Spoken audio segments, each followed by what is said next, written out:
Republicans are looking ahead to President-elect Trump's return to the White House now that they control both the House and the Senate. Join us now with a look at the Trump agenda. House Majority Whip, Congressman Tom Emmer. And we can get, Congressman, right into like specifics, or we can just talk about the sort of the general likelihood that it's a different type of caucus now with President Trump, President-elect Trump, sort of presiding over the Republican Party. Do you expect less? I don't know, what would you call the last 2 years? I don't know what you call that, because the margin could even be less than it was. Is there going to be trouble to get anything done again? Well, good to be with you this morning, Joe. It's always going to have people running into each other. They have disagreements. They have to work through differences. But we showed that you can do amazing things with just 220, 221 members.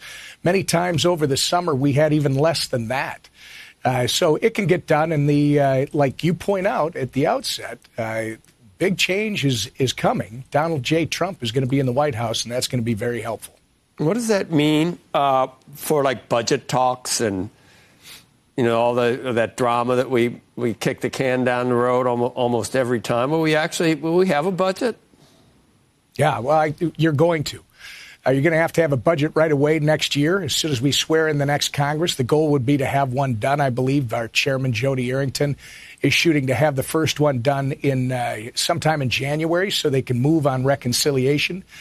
Shortly after that, after the Senate acts. And then there's another shot at reconciliation later next year. In fact, Joe, you could do 3 reconciliation bills next year. I think that's unlikely, but you'll probably see one right away out of the gate, which means you have to pass a budget right away. What's the mood for having Mike Johnson sort of be able to take a little breath about his chances for being a longtime speaker? Is that going to happen? Mike is fine. Mike is right now negotiating the end of the year deal. He'll be reelected speaker on January 3rd, and we're going to be getting to work on day one. And the tax cuts extended. What about the salt caps? Do you have any idea what's the prevailing wisdom for what's going to happen? We don't know yet what the ultimate language is going to be on specific issues, but the Tax Cuts and Jobs Act, those policies are going to be extended, Joe. If you look at what would happen, neither Republicans nor Democrats nor any American wants to see a $4 to $5 trillion tax increase on all Americans. And that's what would happen if you let these expire. So look for the Trump administration, the Republican House and the Republican Senate to enact those as permanent policies so we don't have this whipsaw effect every 4 to 8 years. And businesses in this country can literally have some certainty and some clarity as to what the future looks like. It's only going to help explode our economic growth, Joe. You've been a legislator for a while. What will Elon Musk and Ramaswamy and Doge, what is possible and what isn't possible, and we'll need some help from you and your friends? Well, I think first off, Donald Trump was elected with a mandate from the American people. They want to see change. And this place has been broken for a long time. You know, you talked about not doing a budget. There hasn't been a normal budget process, I would argue, for 30 years. We keep kicking the can down the road, Republicans and Democrats. And this president has made a point that that's going to change. Now, he can do a lot on his own, but he's also going to need legislative work done as well. And when you talk about Elon and Vivek, Joe, you can't fix what's broken with people who were on the inside that have some responsibility for breaking it. You got to bring people from the outside with fresh new ideas, which I think you're seeing not just with the idea of Doge, but you're seeing it with all of Trump's cabinet picks. And it's actually a rather exciting time in America. And I think Americans are really looking forward to what's to come.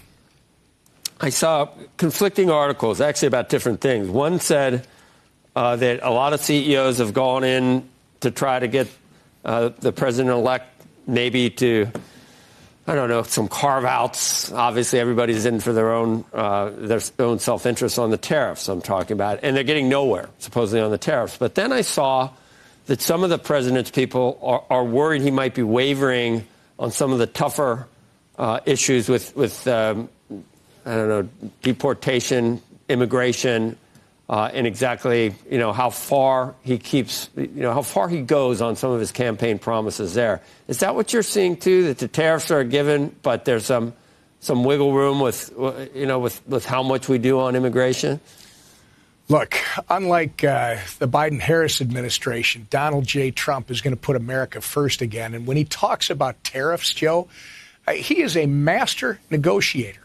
Tariffs are a common sense policy tool that he can use in those negotiations. And he's that way with every issue on the table. And I'm confident of this. Donald Trump made promises on the campaign trail.